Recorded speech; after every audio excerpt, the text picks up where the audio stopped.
Es un placer ahora poder conversar con 3 de los 6 periodistas que han podido participar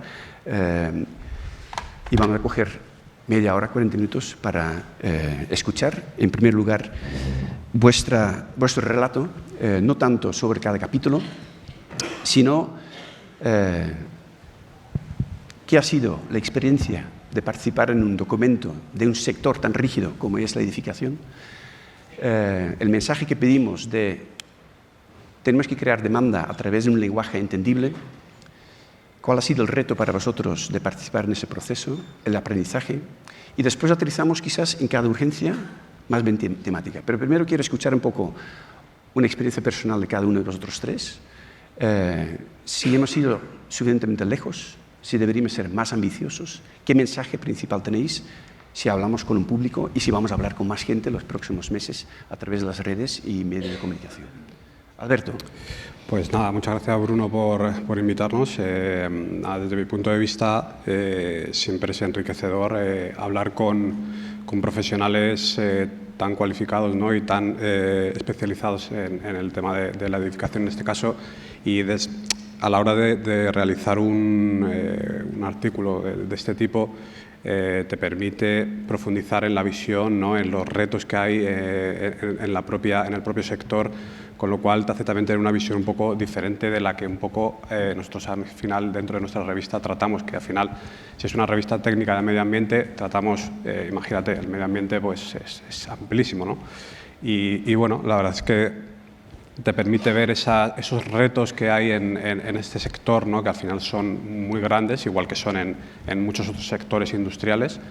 Y tenemos un reto común, ¿no? Que es avanzar en la sostenibilidad y bueno, la verdad es que tenemos muchos retos por delante, pero bueno, creo que el mensaje también es que hay que ser optimistas, hay que seguir trabajando, hay que aumentar la ambición y bueno, hay que trabajar y trabajar, porque está bien, ¿no? Hablar mucho, hablar continuamente, pero creo que también hay que aumentar la ambición y hay que trabajar desde ya, porque los retos son muy importantes. Muy bien, Lucía. Yo he escrito el artículo en el que se habla de salud, de edificación y salud. El reto a que me he enfrentado es escribir para un público muy general algo muy técnico y algo que en general la gente no sabe que existe. Porque si tú le dices a alguien que no es del sector, oye, vivir en tu edificio afecta a tu salud, lo primero que recibes de vuelta es incredulidad. ¿Cómo puede ser? Si en casa es donde me siento protegido, si casa es lo que dicen los niños cuando juegan al pillado, casa, y es donde sabes, donde tienes la sensación de que no te puede pasar nada. Entonces estás hablando de algo que va contra la intuición. La gente cree que en casa es donde no te puede pasar nada. Si estoy enfermo me quedo en casa y resulta que estar en casa a veces puede hacer que enfermes. Ese es el giro que le he tenido que dar. Me parece muy fuerte que tenemos que sacar esas conclusiones, que una casa que sirve para protegernos lo estamos considerando en ese momento como un problema, realmente tema de salud, y que tenemos que dar un giro a todo para que realmente las casas sean saludables. Jorge, ¿qué ha sido tu aprendizaje? Bueno, yo vengo del mundo de la ecología, de la restauración de ecosistemas y demás, y me he enfrentado muchas veces a hablar con técnicos, ingenieros, constructores y demás, y siempre había un poco esa sensación de que el mundo verde, el mundo de la naturaleza y demás, era como esa pátina que se pone para que quede bonito, pero siempre había como una falta de sensibilidad con incorporar la biodiversidad y un poco el mundo de la naturaleza en el entorno urbano o en pensarlo como una tecnología, ¿no? el aliarnos con los ecosistemas. Entonces, cuando empecé a entrevistarme con varios de los miembros de GBC, lo que me gustó es ver la sensibilidad que había con este tema.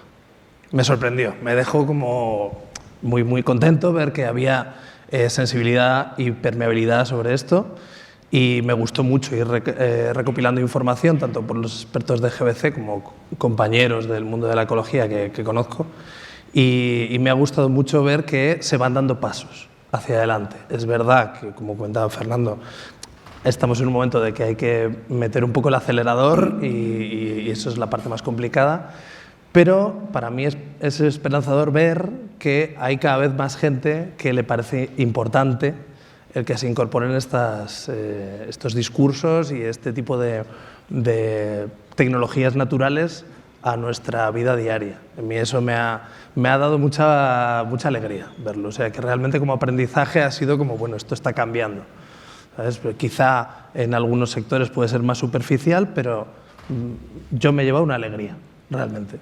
Llevamos el debate un momento al mundo de la comunicación. Dejamos un poco atrás lo que sería el contenido. Me gustaría conocer 3 periodistas, más 3 colegas, amigos que también han participado en el resto del informe. ¿Dónde estamos fallando o dónde podemos mejorar dentro de lo que es todos los medios de comunicación que tenemos, redes, el periódico normal, las revistas técnicas? ¿Dónde estamos quizás fallando o no haciendo el esfuerzo suficiente para que estos mensajes realmente lleguen al gran público? Bueno, hablo yo. A mí me parece fundamental, sobre todo, colocar bien el foco, ¿vale? Con el público que hablas. O sea, aquí en foros como este se hablan de cosas quizás un poco más técnicas, un poco más en profundidad, pero yo creo que cuando se habla de la ciudadanía, al ciudadano, creo que hay que cambiar el enfoque, hay que ir a los básicos, hay que hacer pedagogía, sin irnos a las grandes esferas del tema y hacerlo desde abajo. Eso me parece fundamental. Hay que saber bien a dónde quieres dirigir el foco.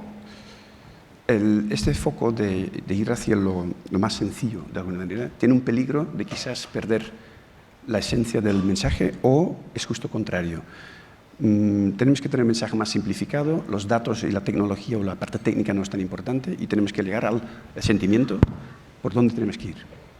Bueno, yo creo que al final, a nivel ciudadano, el individuo tiene que ejercer de palanca, ¿no?, para todos estos cambios y, obviamente, para que entienda el mensaje y para que entienda las urgencias que hay, yo creo que es fundamental empezar por los básicos. O sea, a mí me parece clave.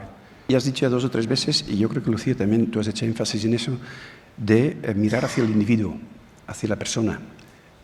¿Cómo lo hacemos desde la comunicación? ¿Cómo podemos llegar desde un medio tan masivo hacia lo que sería realmente la importancia o lo que es la sensibilidad individual de cada uno? Hay muchos medios. Es que no solo consiste en voy a hacer un artículo para que salga en prensa, es que tienes que utilizar todos los medios. Tienes que hacer divulgación en colegios, en institutos. Los adolescentes son muy receptivos. Cuando les explicas estas cosas están mucho más abiertos a entender que puede que vaya contra su intuición, pero que ahí están. Tienes que empezar por mensajes que tocan con la experiencia general. Si tú quieres explicar que tener luz por la noche es malo porque tienes que dormir en oscuridad, en general la gente no se lo cree. ¿Qué más da? Pero si le dices, ¿te has dado cuenta que si usas el móvil luego te cuesta dormirte? Y entonces conectas con una experiencia personal general y a partir de ahí empiezan a escuchar. Si haces un vídeo, tienes unas herramientas que no tienes si haces una infografía.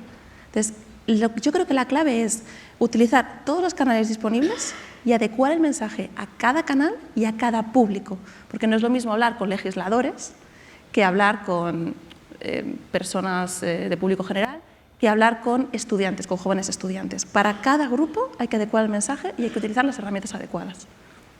Hay un tema que me gustaría introducir, la medición de vuestro impacto. Nosotros intentamos medir todo lo que hacemos para saber dónde avanzamos.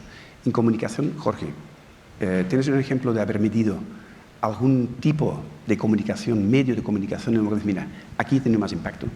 ¿Es directamente con estudiantes jóvenes en charlas? ¿Es a través de prensa, a través de redes? ¿Cuál es el medio o cuál es la manera? Y lo puedes comprobar, lo puedes mostrar, dónde has tenido más impacto. Un ejemplo propio, si puedes. Bueno, es que, como ha dicho Lucía, el público al que te diriges requiere distintos mecanismos para llegar y para permear y para que se comunique. Si estamos hablando de un público más joven, será más receptivo si hay ciertas figuras de referencia, pues tipo, si sale Ibai Llanos hablando en su canal de Twitch sobre lo importante que es la biodiversidad o la salud en mi casa, el público joven va a hacerle caso. Si estamos hablando de un público más mayor, pues igual hace más caso al programa de Aquí la Tierra. Dependiendo del estrato tanto social como de edad en el que nos estemos moviendo, tendremos que utilizar una serie de mecanismos. Lo que sí es verdad que creo que la experiencia es lo que es más transformador. Gandhi decía la frase de esto de ser el cambio que quieres ser en el mundo, ¿no? Muchas veces hablamos de contar y contar cosas, pero yo veo el efecto del comercial de Yastel, que te llama a las 2 del mediodía y te dice que hay una oferta increíble, que vas a tener un internet del mejor y en casa y en todos lados. La gran mayoría, no me interesa, casi ni escuchas lo que te está comentando, pero es posible que alguna de las veces que nos llaman nos cuenten algo que es interesante, pero ya directamente, como estamos saturados de información, no le hacemos caso. Entonces, muchas veces sí oigo el relato de no hay que comunicar y que la gente tome conciencia, se sensibilice y demás, y entonces lo demandan. Dice, bueno, pero es que hay mucha gente que demanda las cosas después de haberlas probado. Entonces, por ejemplo, si desde el mundo técnico se incorporan mejoras, la gente lo prueba y dice, ostras, esto es lo que quiero yo. O sea, a veces no es tanto el recamo del público en general lo que puede transformar la sociedad, sino a veces los ejemplos, los buenos ejemplos, las buenas prácticas que la gente prueba en sí y luego dice, esto lo quiero comprar, esto me gusta, esto lo quiero. Entonces, a veces desde el mundo técnico también esa parte, esa permeabilidad de esta comunicación es importante. El hacer ejemplos prácticos que la gente pueda ver, que pueda probar y que pueda incorporar. Tú, como experto en temas de biodiversidad, ¿podrías dar un ejemplo donde esta experiencia, lo que antes hemos dicho, lo que hemos escuchado de bajar 4 grados de temperatura con un árbol, que es una experiencia? ¿Cómo podemos hacer entre lo que seriamente lo que es la realidad, hacer la prueba, implementarlo y la comunicación a gran escala? ¿Cómo podemos hacer ahí realmente, enfocando hacia la biodiversidad? ¿Qué es una zona verde realmente impactante? ¿Por qué las ciudades tienen un impacto sobre la biodiversidad? Intenta explicar un poco con alguna experiencia por dónde vamos ahí. Bueno, aparte que me ha tocado tocar en el mismo concierto que Fernando y eso es importante. Ya las referencias que ha dado él son bastante interesantes, pero por ejemplo las zonas verdes, todos, y además eso, el propio Fernando ha sacado gráficas de mira cómo esto, el tener a nuestro alrededor zonas verdes de calidad, pues eso mejora nuestra vida. Vale, esto intuitivamente todos lo sabemos y nos gusta pasear, salir a correr, relajarnos. Hoy estoy estresado del trabajo, me voy al parque un rato, desconecto. O sea, todos intuitivamente lo tenemos, ¿no? Pero digamos que el diseño de las ciudades, o sea, estamos en un momento histórico en el que tenemos que ir en contra de todo lo que queríamos hacer. Es decir, el mandato bíblico que nuevamente decía Fernando de creced y multiplicaos. El mandato de cualquier especie animal del mundo que es voy a crecer y voy a conquistar distintos entornos. Nosotros somos la primera especie de la historia de la Tierra que tenemos que decir, ostras, espera, que igual tenemos que hacer las cosas de otra manera, ¿vale? Las ciudades se crearon para huir del mundo difícil de ahí fuera, el frío, el tener que cazar, o sea, nuestros objetivos para crear las ciudades son exactamente huir de la naturaleza. Hay una película muy interesante que es Los dioses deben estar locos, que hay un fragmento que habla de el hombre civilizado y habla precisamente de los esfuerzos que hemos hecho de intentar huir de este mundo difícil, de este mundo agreste, pero que hemos complicado tanto el mundo que tenemos que pasarnos no sé cuántos años aprendiendo a cómo es nuestro mundo que hemos creado para poder adaptarnos a él. O sea, de lo que hemos estado huyendo, ahora estamos atrapados en otra nueva complejidad. Entonces, ahora tenemos que inventar un mundo en el que esa naturaleza de la que huíamos tiene que venir. Entonces, no es fácil, porque las ciudades están hechas a priori para personas, aunque ahora también son lugares casi inhabitables para la gente. Pues encima tenemos que incorporar biodiversidad. ¿Y por qué esto es bueno? Bueno, pues ahora obviamente el cambio climático nos está demostrando que cuando nos vamos a una zona verde, pues nos vamos al Retiro, nos vamos a Central Park o nos vamos a tal, ostras, qué bien estamos mucho mejor.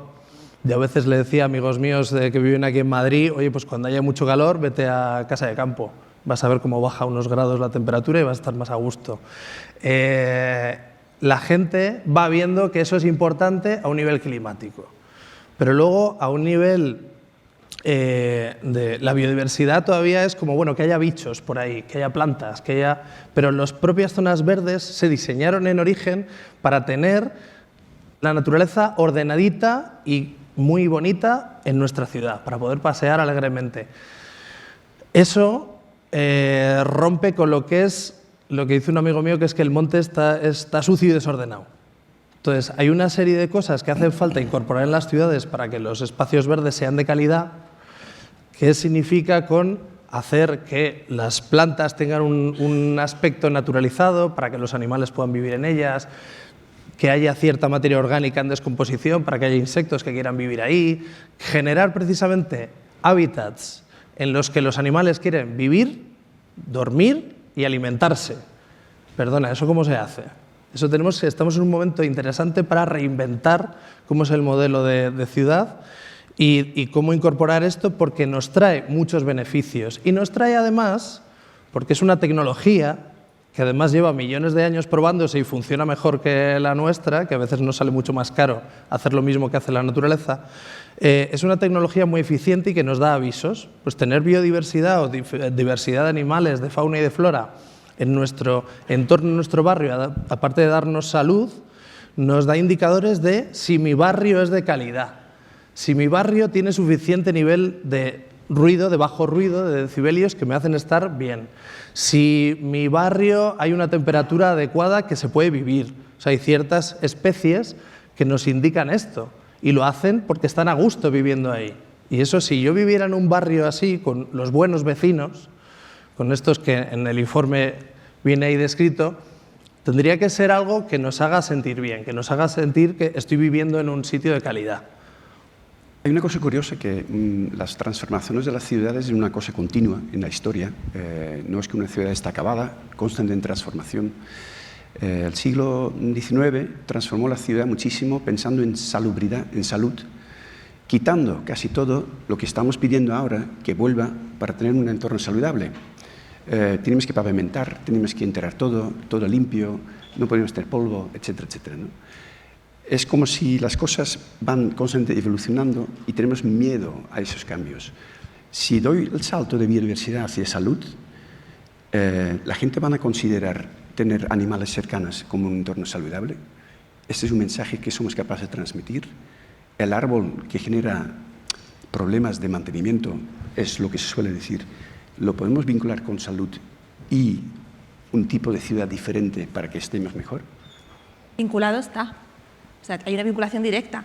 Si hay lagartijas en tu barrio, eso es porque tienes mejor calidad de aire y ese aire que estás respirando no te está enfermando. O sea, la relación existe. Lo que no existe es ese conocimiento en la sociedad. De forma que, bueno, transmitir esa idea es el reto, ¿no?, que tenemos por delante, porque es totalmente necesario. Si las personas no están informadas de que estos animalitos, que existan estos animalitos en mi ciudad, es bueno para mí, no lo van a demandar. Si no lo demandan, los políticos no van a hacer un esfuerzo por legislar en esa dirección y si todo eso no ocurre, vamos a seguir evolucionando a mal, a que no estén. El tema de estar informado es un proceso racional, en el sentido que adquirimos información, conocimiento y confiamos que podemos cambiar. Muchas veces, antes de poder cambiar, tiene que pasar por un elemento casi de costumbre, de confort, ser capaz de romperlo, de salir de tu zona de toda la vida, y este no es racional, ese es emocional.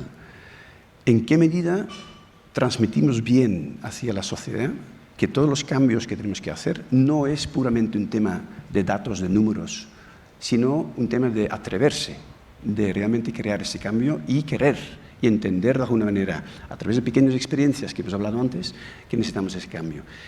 Economía circular es exactamente lo mismo. Siempre lo estamos abarcando desde el negocio, desde recuperar materiales, de reciclar cosas, pero va mucho más allá. Es un tema en lo cual tenemos que entender que lo que hacemos nosotros a nivel responsabilidad hoy en día tiene sus consecuencias en 30 o 40 años. Este no es un proceso puramente racional. Defíneme un poquito lo que deberíamos hacer en la economía circular para realmente avanzar y acelerar esos cambios? Bueno, creo que es fundamental concienciar y hacer pedagogía y entender bien de qué se trata la economía circular, que no es, como dices tú, tanto solamente el hecho de reciclar.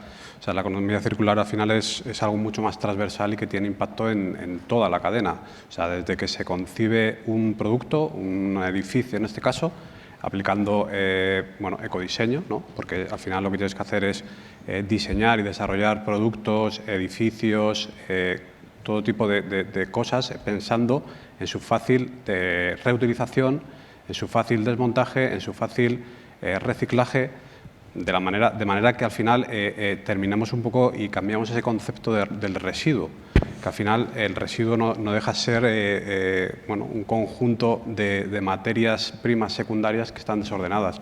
Y simplemente es cuestión de volver a meter en el ciclo productivo todas esas materias. Creo que eso es fundamental, acabar con esa percepción del residuo, que al final todo es usar y tirar.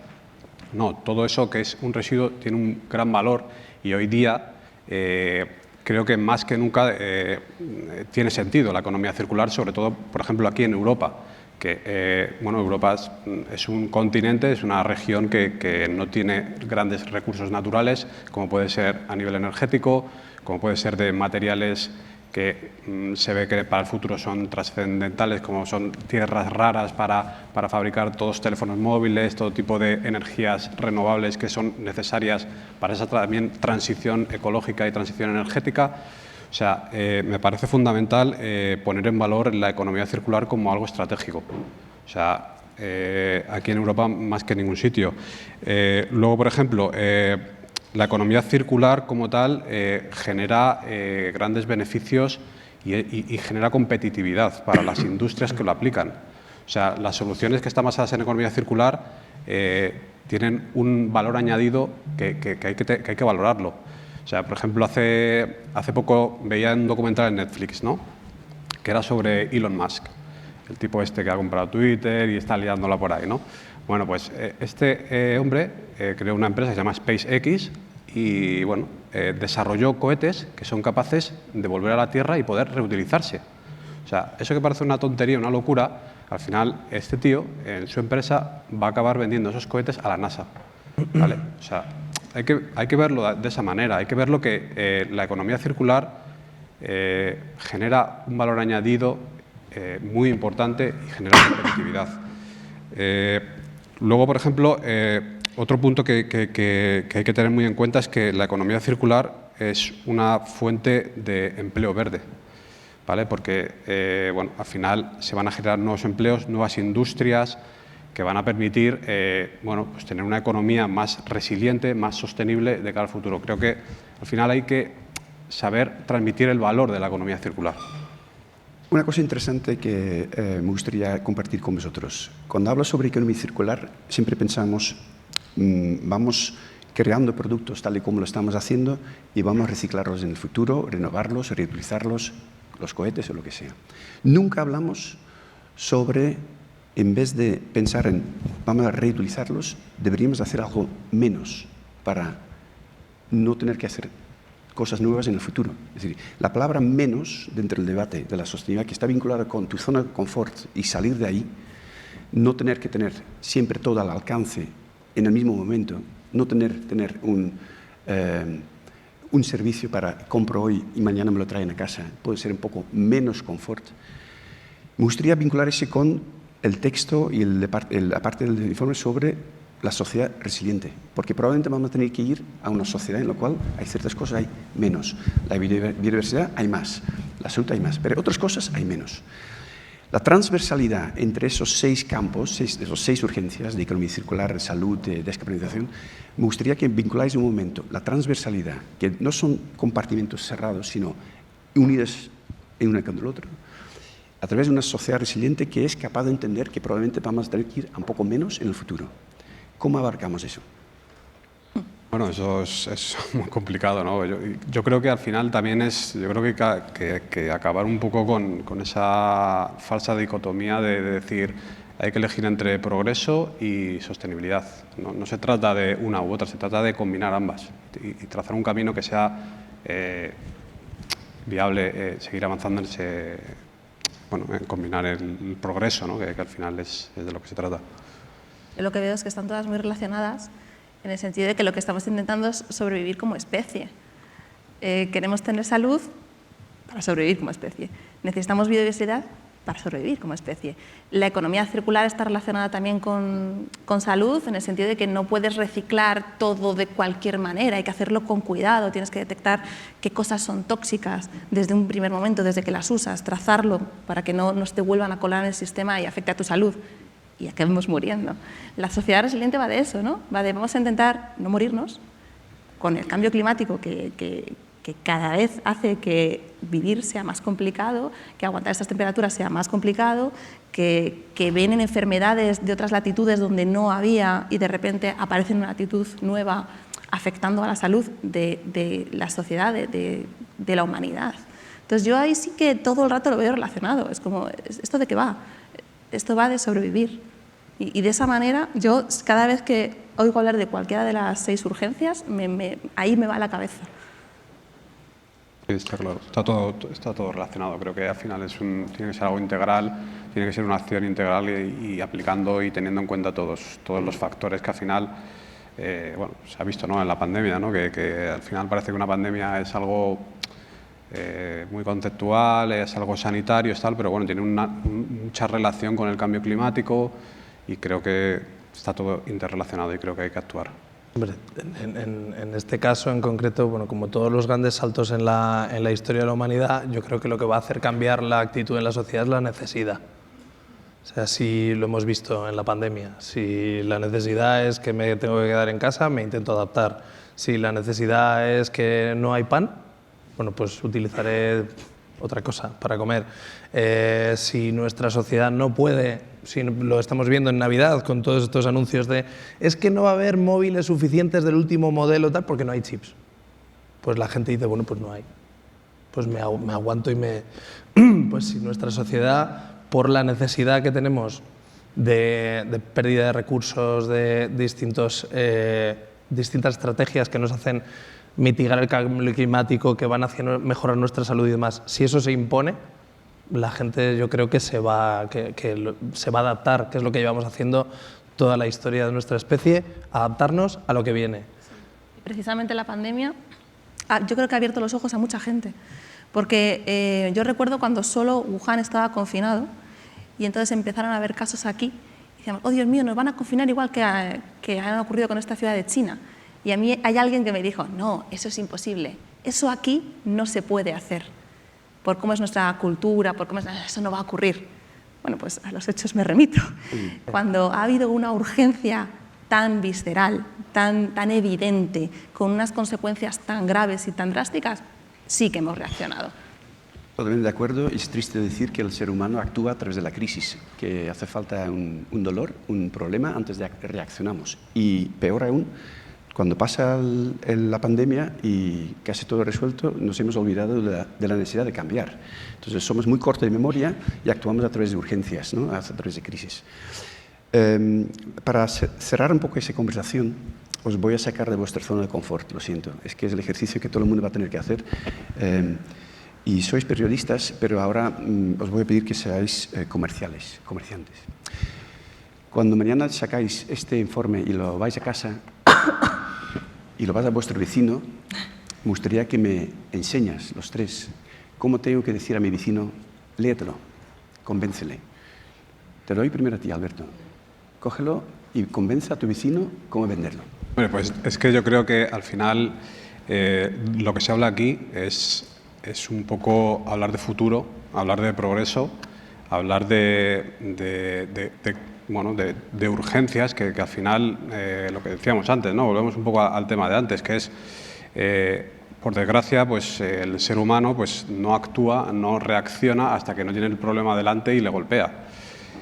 Aquí, en este informe país, hay una serie de artículos, se analiza una serie de urgencias que van a ser claves, lo son ya y si no hacemos nada, pues en el futuro va a ser un gran problema si no actuamos. Entonces, yo creo que esto es una mirada a dónde podemos actuar, dónde tenemos que poner el foco y Y bueno, y al final, como digo yo también muchas veces, ¿no? que desde un punto de vista de optimismo, todos los retos al final son oportunidades. Y aquí hay una serie de retos que también pueden convertirse en grandes oportunidades para todos, o sea, tanto para la industria, en este caso la edificación, como para el propio ciudadano, porque va a haber nuevos empleos, empleos verdes. Entonces, bueno, creo que es una buena oportunidad para, bueno, pues hacer una visión de futuro y saber por dónde atacar.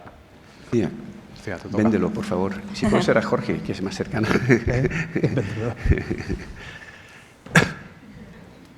O sea, lo tienes que leer. Es buenísimo. Aquí hay cosas que no te esperas. Hay trucos que puedes usar para mejorar tu salud. La salud, o sea, el edificio afecta a tu salud y tú puedes hacer algo para que afecte para bien. No hace falta que lo haga el arquitecto que lo diseñó desde un principio. Es que cómo usas el edificio también afecta a tu salud. Y aquí puedes aprender cómo. Tú puedes pensar, sí, puedo vivir en un sitio maravilloso, pero me tengo que gastar un dineral. Bueno, por el camino hay muchas cosas que puedes hacer. Desde lo que te digo, aprende a usar tu edificio, que eso es gratis, va a mejorar tu salud, hasta cuando vas a hacer una reforma, ¿qué tienes que priorizar? Y luego ya, pues el sumum del sumum, cuando te vas a comprar una casa, ¿en qué te tienes que fijar? Eso es lo que hemos escrito aquí. Son cosas que nos afectan a todos. Son cosas que no me hace falta que lo lea un legislador para tomar decisiones por todos, que nos vengan. No, que hay cosas que puede aplicar mi madre, que puede aplicar mi tía y que puede aplicar vuestra familia también. Así que, bueno, pues os aconsejo que le deis un vistazo y os sorprendáis. Jorge. Bueno, muchos, la gran mayoría, entiendo, de los que vivís, que estáis en este evento, vivís en Madrid. A que cuando llega un fin de semana o un puente, escapáis. ¿Por qué escapáis? A veces porque hace mucho calor, a veces porque quieres ir a un sitio más relajado, a veces porque tu casa es muy pequeña y no tengo cerca ningún parque donde poder pasear o donde poder relajarme, o quiero oír unos pájaros, o quiero oír un río, escapáis. Aquí hay claves para ver qué cosas hay que hacer para que no escapéis tanto. Muchas gracias a los tres. Seguro que lo vamos a vender bien a los vecinos. Gracias.